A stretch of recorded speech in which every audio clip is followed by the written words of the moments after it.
तो Marvel cinematic universe में एक और स्टोरी ऐड हो चुकी है जो कि अपने आप को कनेक्ट कर रही है ब्लैक पैंथर की स्टोरी से। ये स्टोरी है वकांडन वॉर डॉग्स की, जिन्हें आइस ऑफ वकांडा कहा गया है। वो वकांडन्स जो वकांडा से बाहर रहकर ध्यान रखते हैं कि उनका वाइब्रेनियम किसी और के हाथ ना लगे और ना ही किसी को उनके देश के बारे में पता चले। यहाँ 4 स्टोरीज हैं जो कि 1260 BC से लेकर 1194 BC तक, फिर 1400 AD से लेकर 1896 तक। ये टाइमलाइन हमें दिखा रही है वकांडा के स्ट्रिक्ट रूल की हिस्ट्री और वॉर डॉग्स के अंदर के स्ट्रगल। तो आइए सीधा स्टोरी की तरफ बढ़ते हैं। अब सबसे पहली स्टोरी है इनटू द लायंस डेन। अब इस स्टोरी से 3000 साल की वकांडन सोच सामने आती है, जहां दिखाया गया है कि वकांडा बना है सीक्रेट्स पर, और ये पहला एपिसोड इसी बारे में है कि क्या होगा जब ये सीक्रेट्स बाहर आ जाएंगे। तो ये एक एक्शन हैवी एपिसोड है। ये एपिसोड बताता है कि वकांडा का पूरी दुनिया से कटकर रहने का असर उसके लोगों और बाकी दुनिया पर कैसा है। वकांडा के पास बहुत पहले से एडवांस टेक्नोलॉजी है, जहां वो अपने लोगों को पनिश करते हैं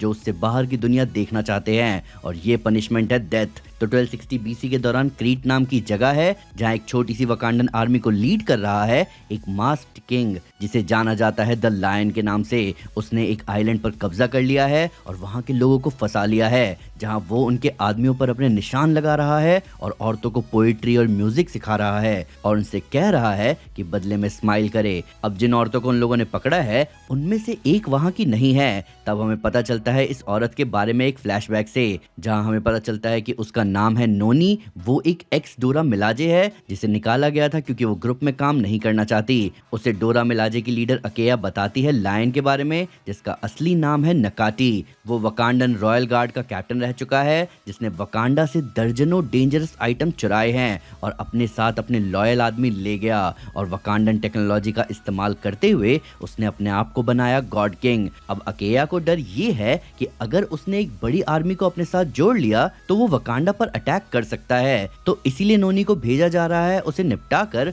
सारी चुराई हुई टेक्नोलॉजी को वापस लाने के लिए, जिसके बदले में उसे डोरा मिलाजे में वापस शामिल कर लिया जाएगा। अब यहाँ से जो जबरदस्त एनिमेटेड एक्शन सीक्वेंस शुरू होता है उसकी बात ही कुछ और है। नोनी सिंगल हैंडेडली लायन के चेले चपाटों को ठिकाने लगाती है, जहाँ लास्ट में उसका सामना होता है खुद लायन से। अब लायन यानी नकाटी नोनी से लड़ते हुए उसे बताता है कि उसने वकांडा छोड़ा वकांडा के सीक्रेट्स और उसके झूठ की वजह से। वो काम करता था हतुत जराजे के लिए, इन्हें ही वॉर डॉग्स के नाम से जाना जाता है। वकांडन जासूसों का एक सीक्रेट नेटवर्क जो पूरी दुनिया में घूमते हैं वकांडा के वो मिशन करवाने के लिए जिनकी जिम्मेदारी वकांडा कभी नहीं लेगा। पर प्रॉब्लम ये है कि वकांडन्स जो बाहर निकलते हैं उन्हें वकांडा बाहर रहने नहीं देगा। अब नकाटी की बात में पॉइंट तो है, पर उसका बाहरी दुनिया के आइलैंड पर अटैक करना और लोगों को अपना गुलाम बनाना ये सही नहीं है, और नोनी नकाटी को यही बताती है। फिर वो उसे हराती है लड़ाई में, जिसमें नोनी अपनी एक आंख भी खो देती है, और नकाटी वकांडा वापस जाने के बजाय मरना चुनता है, क्योंकि वापस वकांडा जाना उसके लिए गुलामी होगा, जहां वो एक सेल्फ डिस्ट्रक्ट मैकेनिज्म एक्टिवेट कर देता है। नोनी इन सब में बच जाती है, पर जो वकांडन टेक्नोलॉजी वो लेने आई थी वो नहीं बचा पाती। उसे डोरा मिलाजे में वापस ले लेते हैं, पर वो मना कर देती है और कहती है कि इसके बदले में वो वॉर डॉग्स ज्वाइन करना चाहती है, जहां वो वकांडन टेक को दुनिया से रिकवर करने में सबका साथ देगी, जिसके लिए डोरा मिलाजे की लीडर अकेया मान जाती है। अगली स्टोरी है legends and lies. Eyes of Wakanda का दूसरा एपिसोड हमें ट्रोजन हॉर्स की कहानी सुनाता है कुछ ट्विस्ट के साथ, जहां एक कंसेप्ट इंप्लीमेंट किया गया कि वकांडन वॉर डॉग इतने सीक्रेटिव थे कि उनका लेना देना हिस्टोरिकल इवेंट्स में भी था, जहां उन्होंने फेमस कहानियों को अंजाम दिया बिना उनके खुद को पता चले। और ये चीज यहाँ बहुत जरूरी है। भाईचारा और धोखा यहाँ मेन थीम है, जहां यहाँ मेन कैरेक्टर है मेमनन, एक वकांडन जो कि मिर्मिडॉन्स के बीच 9 साल से रह रहा है। उसने अकीलिस को अपना दोस्त बना लिया है, जो उसे अपने भाई से भी बढ़कर मानता है। अब अकीलिस जहां इतिहास में अपना नाम लिखवाने जा रहा है, वहीं उसे बिल्कुल आइडिया नहीं है कि मेमनन का असली मिशन है ट्रॉय की हेलेन के गले में जो वाइब्रेनियम पेंडेंट है उसे वापस वकांडा ले जाना। वहीं मिर्मिडॉन्स के बीच ओडेसियस का प्लान है ट्रोजन हॉर्स को शांति समझौते के गिफ्ट की तरह यूज करके मिर्मिडॉन्स को शहर में घुसाना।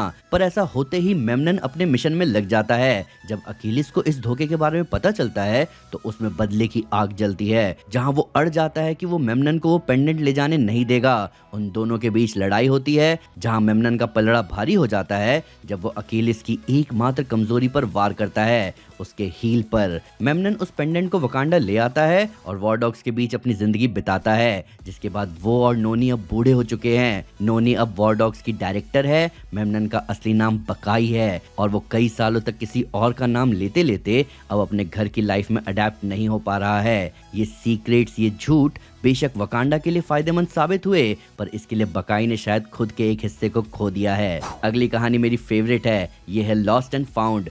किस सामान पर किसका हक है, ये बहुत ही कॉम्प्लिकेटेड कंसेप्ट है, पर वकांडा का एक ही उसूल है, जिसमें वाइब्रेनियम है वो उनका है। चाहे कई सौ साल तक कोई चीज दुनिया के एक कोने से दूसरे कोने में ही क्यों ना चली गई हो, पर वाइब्रेनियम को वकांडन्स नहीं छोड़ सकते, इसीलिए 1000 साल बाद भी वो उसे लेने आएंगे। अब 1000 साल कोई चीज कहीं रह गई तो उस पर किसका हक है, और यही सेंट्रल थीम है आइज ऑफ वकांडा के एपिसोड 3 का, जो कि हमें ले जाता है 1400 एडी के चाइना में, जहां हम मिलते हैं बादशाह से, एक वॉर डॉग जिसे एक माउंटेन टेंपल के ड्रैगन स्टैचू की वाइब्रेनियम जीप को वकांडा वापस लाना है। पर ये माउंटेन टेंपल किसी ऐसी वैसी जगह नहीं है, ये है कनलन में, जिसे प्रोटेक्ट करने की जिम्मेदारी है इमॉर्टल आयरन फिस्ट की। आयरन फिस्ट का नाम है जोरानी, जिसने बादशाह को बचाया था, उसे उससे प्यार भी हुआ और उसने ही बादशाह को माउंटेन में जगह दी। पर अब उसका गुस्सा फूटने जा रहा है बादशाह पर। अब इन दोनों की लड़ाई हो रही है। बादशाह का मानना है कि वाइब्रेनियम की जीप वाला ड्रैगन स्टैचू बिलोंग करता है वकांडा को, जबकि जोरानी का कहना है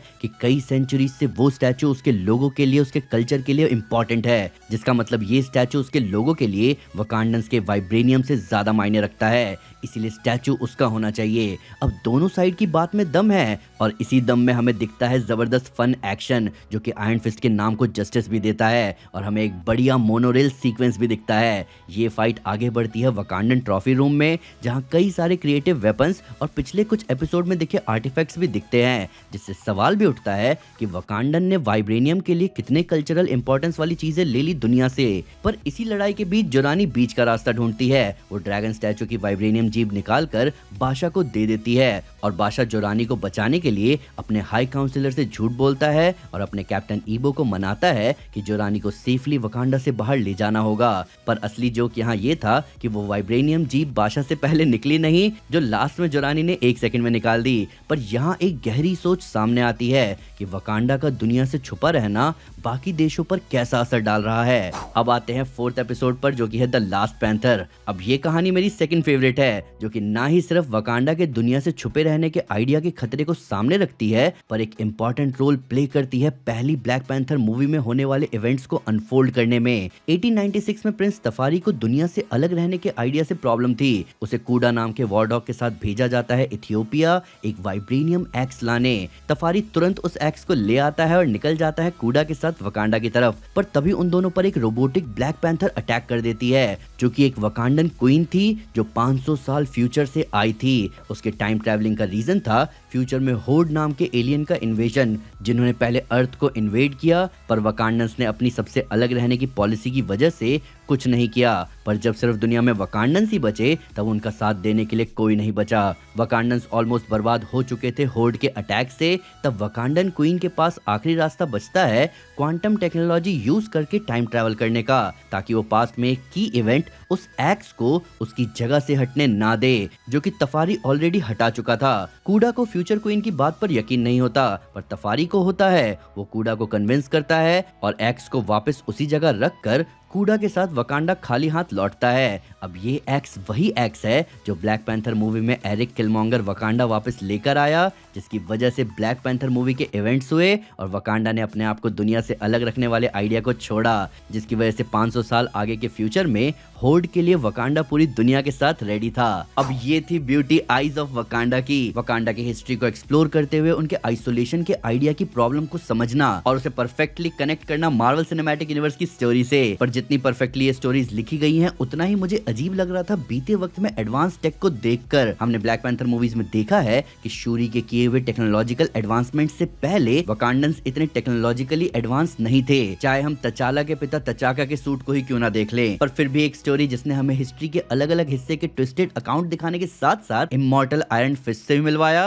और जबरदस्त और ब्रूटल एक्शन भी दिखाया, तो भाई इसके लिए तो आइज ऑफ वकांडा की तारीफ बनती है। पर अब आप मुझे बताओ कि आपका इस सीरीज के बारे में क्या कहना कहना है? क्या आपको मार्वल का ये स्टाइल अच्छा लगा? उनके यूनिवर्स के डिफरेंट साइड को एक्सप्लोर करने का स्टाइल, यहाँ दिखने वाले कन्फ्लिक्ट्स को लेकर आपका क्या कहना है? और क्या इस सीरीज को देखकर आपको भी लगता है कि हमें और भी आयरन फिस्ट एक्शन देखना है? आइए कमेंट्स में इसके बारे में बात करें। वीडियो अच्छी लगी तो लाइक जरूर करें और चैनल को सब्सक्राइब करना ना भूलें। साथ ही साथ एक स्टेप आगे आकर अपने फेवरेट चैनल को सपोर्ट करें मेंबरशिप लेकर, जहां आपके लिए मीम रिएक्शन का एक एपिसोड तो ऑलरेडी है ही, अभी इस सैटरडे एक और एपिसोड आपके लिए रेडी है। तो थैंक यू दोस्तों, this is Aman Sinha and you are super super. Piece.